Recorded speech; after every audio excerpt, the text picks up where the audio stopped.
یا صاحب الزمان یا وارث قرآن۔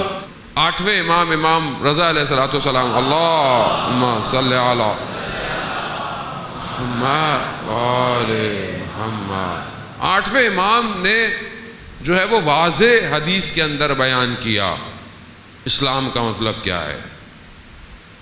میرا آٹھواں امام جو حدیث معروف ہے وہ ہمارے علماء نے نقل کی ہے، فریقین کے بھی سب علماء نے نقل کی ہے حدیث، جو میرے مولا نے نشاپور میں فرمائی۔ بہت مشہور حدیث ہے، آپ نے سنی حدیث سلسلۃ الذہب۔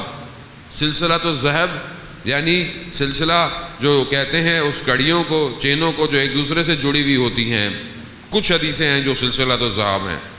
یہ وہ حدیث ہے کہ جو امام کہتے ہیں کہ میں نے اپنے والد سے، انہوں نے اپنے والد سے، انہوں نے اپنے والد سے، انہوں نے مولا کائنات سے، مولا کائنات نے رسول خدا سے، رسول خدا نے حضرت جبرائیل سے، حضرت جبرائیل نے پروردگار عز و جل سے یہ اس چیز کو فرمایا۔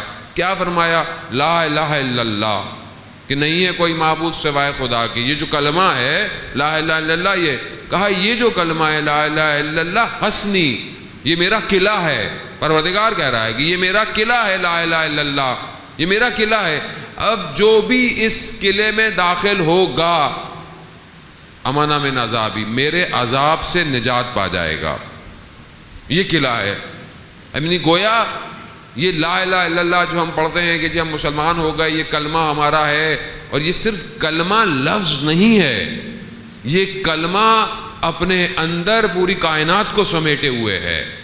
یعنی گویا جب آپ نے لا الہ الا اللہ کہہ دیا تو اب اس کے علاوہ جو بھی معبود ہیں سب ختم ہو گئے، اس کے علاوہ جو بھی دل کی کششیں تھیں وہ سب ختم ہو گئیں، اس کے علاوہ جو بھی جس طرح بلانے والا اب وہ دنیا ہے مقابلے میں وہ سب ختم ہے، اب مجھے اس قلعے میں داخل ہونا ہے۔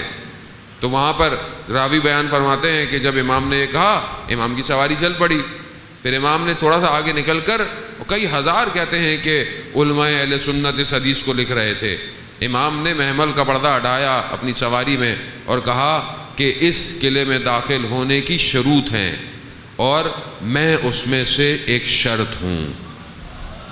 یعنی گویا لا الہ الا اللہ میں داخل ہونے کے لیے امامت شرط ہے، آپ امامت کے بغیر داخل نہیں ہو سکتے، کیونکہ نظام الہی ہے۔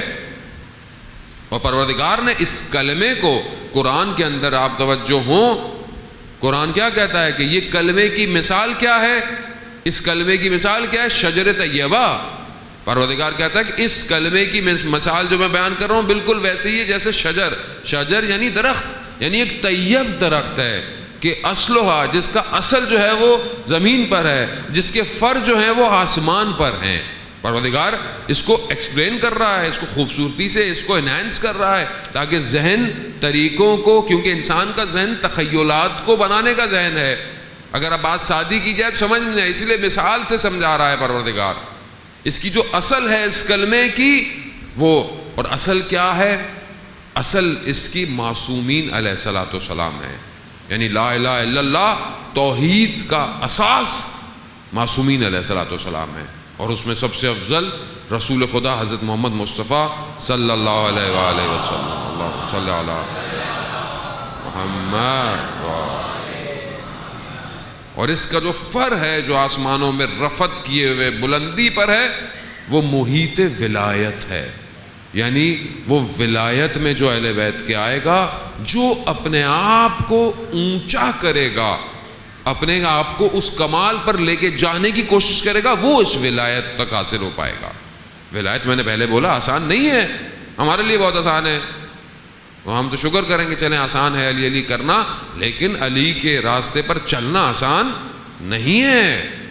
مولا کائنات کہ ابن عباس روایت کو نقل کرتے ہیں کہ مولا اپنے رات کو 3 حصوں میں تقسیم کرتے تھے، ایک حصہ آرام، ایک حصہ مناجات دعا توسل، ایک حصہ نمازوں کا، اور ہر روز ایک قرآن کی تلاوت کیا کرتے تھے فجر سے پہلے۔ اب ہم مولا کے ماننے والے، مولا کائنات کے ماننے والے، ان حدود میں سے کتنی پرسنٹیج ہماری ہے کہ ہم یہ کہیں کہ میں مولا کا 50% ماننے والا؟ اگر میں مولا کا 50% ماننے والا ہوں تو کچھ تو میں عمل کروں گا، نہیں 50% تو بہت زیادہ ہے مولانا صاحب، خوب 20%، 10%، 1%، کچھ تو ہوں میں، کوئی تو ایسا عمل میری زندگی میں ہو کہ کوئی مجھے دیکھے تو کہے ہاں یہ علی کا ماننے والا ہے۔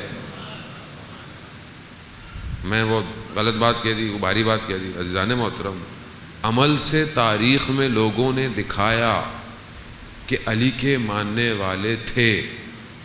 مولا کائنات رات کی تاریکی میں جا رہے ہیں، پیچھے دیکھا کچھ لوگ آ رہے ہیں، امام فرماتے ہیں کون؟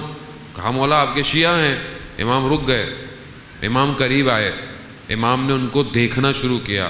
کہا مولا کیا دیکھ رہے ہیں؟ کہا تمہیں نے تو کہا ہے کہ تم میرے شیعہ ہو، میں شیعہ کی نشانیاں تمہارے اندر تلاش کر رہا ہوں۔ کوئی تو نشانی ہو، میں آپ کو نہیں خدا نخواستہ کہہ رہا کہ آپ بولیں، نہ میں اپنے آپ کو کہہ رہا ہوں کہ میرے عمل سے کوئی ولایت کا عنصر نظر تو آئے۔ اب یہ جو خود ہستیاں تھیں یہ مظہر پروردگار تھیں، یعنی ساری صفات جو پروردگار کی تھیں وہ ان کے اندر ظہور کر رہی تھی۔ اسی لیے اگر آپ توحید کو مجسم، نہ کہ خدا نخواستہ آپ یہ کہ یہ اللہ ہے، یہ نعوذ باللہ جو ہم باتیں کرنے لگتے ہیں، نہیں، اس صفات کو اگر آپ مجسم دیکھنا چاہتے ہیں تو ان ہستیوں کو دیکھنا پڑتا ہے کہ کیسے رحمان ہے، کیسے یہ کرتے ہیں، کیسے ان کے اندر ہیں، کیسے سجود ہیں۔ یہی وجہ ہے کہ رسول خدا کی جو عبادت تھی، جو سجدہ تھا، جو بندگی تھی، اس نے پوری کائنات کو احاطے میں لیا ہوا تھا۔ یہی تو وجہ ہے جب وہ قرآن کی تلاوت کرتے تھے دشمن گھبراتے تھے کہ قرآن سننے مت جاؤ، سحر ہو جائے گا، جادو ہو جائے گا۔ کیوں ہو جائے گا؟ میں اور آپ تلاوت کرتے ہیں، پتہ نہیں ویسے تو ہم کرتے بھی ہیں کہ نہیں کرتے یہ بھی نہیں پتا، لیکن جو کرتے بھی ہیں، لیکن ہماری تلاوت کہاں؟ رسول خدا کی تلاوت عالم کو تغیرات میں تبدیل کرنا شروع کر دیتی تھی۔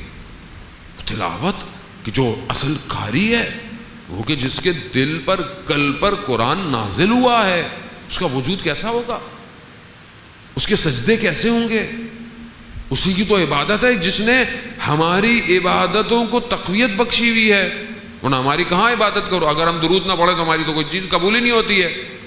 یعنی گویا محور توحید کا، ہمارے اعمال کا، عبادتوں کا رسول خدا کی ذات ہے۔